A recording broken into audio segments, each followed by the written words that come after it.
हमारे अपने स्कूल नहीं होंगे, अपने कॉलेज नहीं होंगे, अपने लर्निंग सेंटर नहीं होंगे, तो बताइए फिर आज भी नहीं बनाया आपने। ये काम सारे 40 साल पहले के थे। कब के थे? ये चचा जान बैठे हैं, जब आप बच्चे थे तब के काम होते, अब के नहीं थे, ये पहले ही होते। अब तक तो हमारे डिग्री कॉलेज होने चाहिए थे, अब तक तो हमारी यूनिवर्सिटी होनी चाहिए थी। लेकिन हमने क्या किया? हमने किया भट्टे भट्टे खरीदे, हमने प्लाट पे प्लाट खरीदे, हमने भाई साहब प्रॉपर्टियों पे प्रॉपर्टियां खरीदी, हमने शादी हाल बनवाया। किसी भी रोड पे चले जाओ, मुसलमानों के 2-3 शादी हाल जरूर मिलेंगे आपको। शादी हाल मिल जाएंगे, भट्टे मिल जाएंगे, तुम्हें जेसीबियां मिल जाएंगी, बड़े बड़े ट्रक मिल जाएंगे आपको। लेकिन अगर उनसे पूछो अस्पताल है तुम्हारा अपना, तो अस्पताल नहीं है। कॉलेज है तुम्हारा अपना, तो कॉलेज नहीं है। बच्चे कहाँ जाते हैं? तो वो सब बच्चे उन्हीं के यहाँ जाते हैं पढ़ने के लिए। फिर बच्चे, लड़की बिगड़ गई हमारी। हमारी लड़की बिगड़ गई, बिगड़ने के लिए छोड़ दिया तूने। 10 घंटे बच्चा अगर किसी दूसरे के माहौल में रहेगा, आप मुझे बताइए, 7 घंटे का पीरियड रहता है, घर से जाता है 7 बजे, 1-1:30 बजे निकल के आता है। 6-7 घंटे जो दूसरे के माहौल में रह रहा है, आप बताइए उस पर असर किसका आएगा? उसी का असर आएगा। फिर तुम कह रहे हो ला इलाहा इल्लल्लाह नहीं जानता, बच्ची उसके साथ चली गई। कितनी बच्चियां मुर्तद्दा हो गई, कितनी बच्चियां काफिरा हो गई, कितनी बच्चियां गैरों के साथ चली गई? कोई होश है? बताइए आप। अगर आप 5,000 लोग रहते हैं, सिर्फ 1-1 हजार रुपए लोगों पे डाल दीजिए। 1-1 हजार रुपए सालाना डालिए आप। एक साल में 1,000 तो दे सकते हैं आप, हैं? और मैं नहीं समझता आप जमींदार लोग लग रहे हैं, सब मेहनती लोग लग रहे हैं मुझे देखने से। आप 1,000 वाले नहीं, 5-5 हजार वाले हैं अल्हम्दुलिल्लाह। बाकी तो मजदूरी करने। मैं तो कह रहा हूं मजदूर भी आज के जमाने में 15 से 17 हजार रुपए कम नहीं कमा रहा है। सिर्फ 2,000 रुपए साल में आप जमा कर लीजिए, और 5,000 लोगों का मतलब काउंट कर लो आप। 5,000 रुपए, 5,000 लोग अगर 2,000 रुपए जमा करते हैं, तो एक साल में तकरीबन 20-30-50 लाख रुपए इकट्ठे हो जाएंगे। हो जाएगा कि नहीं हो जाएगा इकट्ठा? 2,000 रुपए देने में कोई कमी आ जाएगी? किसी की जेब में कोई कमी आ जाएगी? लेकिन तुम तो चले जाओगे दुनिया से, इंतकाल हो जाएगा, लेकिन बच्चों के लिए बेहतरीन कॉलेज बन के शुरू हो जाएगा इंशाअल्लाह ताला। कॉलेज बन सकता है। ये जो मदरसा बना हुआ है ताजुश शरिया का, आला हजरत का मदरसा बना हुआ है, आपके ये सैयद साहब का जो मदरसा बना हुआ है, ये कोई एकदम से नहीं बन गया था, किसी ने बनवाया ना। अब जब वो बना तो उसका फायदा निकल गया है। उलमा इकराम, आप सुन रहे हैं ना मेरी बात? मैं ये बात इसलिए कर रहा हूँ, ये बहुत जरूरी बातें हैं। अगर वो मदरसे नहीं होते, जामिया अशरफिया नहीं होता, अलीगढ़ मुस्लिम यूनिवर्सिटी नहीं होती, सोचिए आप। तो आप मुझे बताएं जरा, आप मुझे बताइए, तो ये मौलाना लोग कहां से मिलते हैं आपको? मदरसे आपने बनाए तो मौलाना मिले, हाफिज जी मिले। आप लोग भी सुन रहे हैं ना? इधर बुजुर्ग लोग ज्यादा बैठे हैं, इसलिए इधर को मुंह करके ज्यादा बोल रहा हूँ, क्योंकि ये समझदार है। अगर ये दुआ कर देंगे तो काम हो जाएगा इंशाल्लाह। अरे सुभान अल्लाह तो कह दो आप लोग। अल्लाह इन बुजुर्गों की उम्र में बरकत अता फरमाए। ये मेरा एक दूसरा रूप है जो मैं भी दिखा रहा हूँ आपको। मेरा दूसरा रूप अभी थोड़ी देर बाद में देखेंगे आप। मैं चाह रहा हूँ, ये बहुत इमरजेंसी, बड़ी इमीडिएटली कहो जरूरत है इन बातों की। मैं खाली अभी तुम्हें लहरा दूंगा 2 मिनट में, 2 मिनट में आप खड़े हो जाओगे। मैं नात पढ़ूंगा जब मैं, सब झूमोगे एक तरफ से। लेकिन सच्चाई ये है, कब तक झूमोगे? कब तक झूमोगे? और कब से झूम रहे हो? इसका नतीजा बताओ मुझे, इसका नतीजा बताओ मुझे। नतीजा ठुकाई इतनी होनी है कब्र के अंदर, सच बता रहा हूं मैं आपको।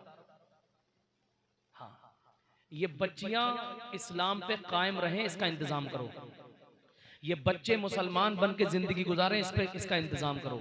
ये बच्चे तुम्हारे ला इलाहा इल्लल्लाह ना भूलें, इसका इंतजाम करो। ये बच्चे हुजूर के गुलाम बन के रहें, इसका इंतजाम करो।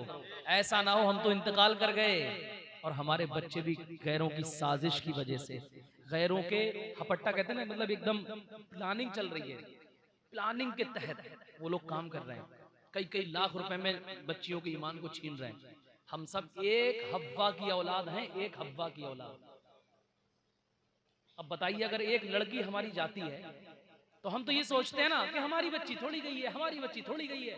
अरे हर कलमा पढ़ने वाली हमारी बहन है, हर कलमा पढ़ने वाली हमारी बहन है, हमारी बेटी है। मैं आप सबके हाथ जोड़ रहा हूँ। मैं भी एक नात खा हूँ अल्हम्दुलिल्लाह, और पिछले 10 साल से नात खानी करता हूँ।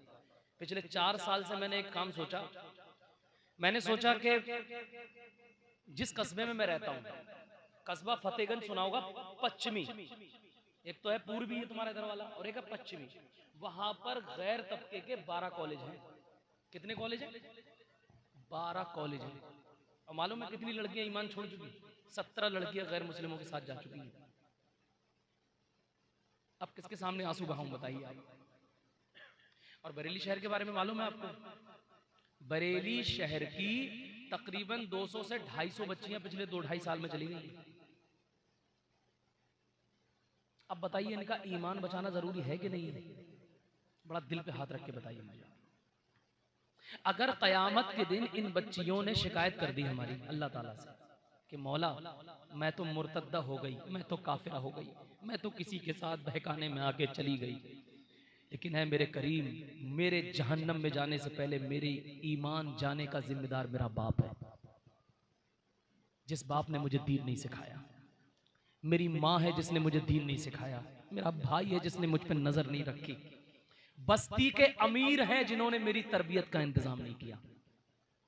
कोई माई का लाल, भट्टे वाला, पैसे वाला, भाई भट्टे वाले हो तो बुरा मत मानना, बाज लोग, ये मेरी बात सख्त है, हाँ, जो पैसा रखते हुए अपनी कौम का दर्द नहीं रख रहे हैं। अभी मैं रघुवीर नगर दिल्ली के अंदर गया, चाचा जान, रघुवीर नगर दिल्ली में गया, मैं एक कॉलेज बना रहा हूँ, कॉलेज बनाना शुरू किया मैंने कोई है अल्लाह वाला जो ऐसा हो गया अल्लाह की राह में खर्च कर दे, कुछ पैसा जरूरत पड़ रही है, तो पता है उसने कहा अरे मौलाना साहब आप अल्लाह की राह में खर्च करने की बात करते हैं, यहाँ तो मदरसे के चंदे के लिए लाले पड़ जाते हैं, मदरसे के चंदे के लिए लाले पड़ जाते हैं। एक अमीर ज़ादा है, उसने बताया एक अमीर ज़ादा है, उसने अपनी लड़की की मंगनी 55 लाख रुपए की है। क्या लाख रुपए की मंगनी की है?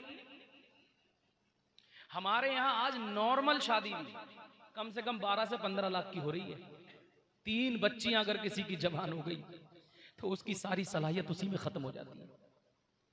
वो रो रो के यही दुआ करता है मौला मेरी बच्ची के हाथ पीले हो जाएं, उसका इंतजाम गैब से करा दे। तबाह कर दिया, इंटरनेशनल भिखारी पैदा हो गए हमारे समाज के अंदर।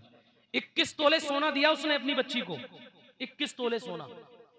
बताइए अगर वो 1 तोला सोना दे देता अपने, तू अमीर है, किसको दिखा रहा है? किसको दिखा रहा है? कारून बनेगा? क्या बनेगा? कितना पैसा इकट्ठा कर लेगा? क्या मुगलों से ज्यादा पैसा इकट्ठा कर लेगा? क्या रामपुर के नवाबों से ज्यादा पैसा इकट्ठा हो जाएगा? आज रामपुर के नवाबों की कब्रों के निशान मिट गए हैं, मुगलों की कब्रों पे दीमक चढ़ गई है, उनकी कब्रों पे भी कोई जाने वाला नहीं है। आप कब्रिस्तान जाते हो, देखते हो ना कितनों की कब्रें अंदर धंस चुकी हैं, पटले टूट चुके हैं, कब्रों पर जंग चढ़ी हुई है और कफनों के निशान मिट गए, हड्डियां भी खत्म हो गई हैं। क्या लेके जाएंगे हम लोग? जाने वाली चीज तो ईमान है, जिसके लिए हम काम कर ही नहीं रहे।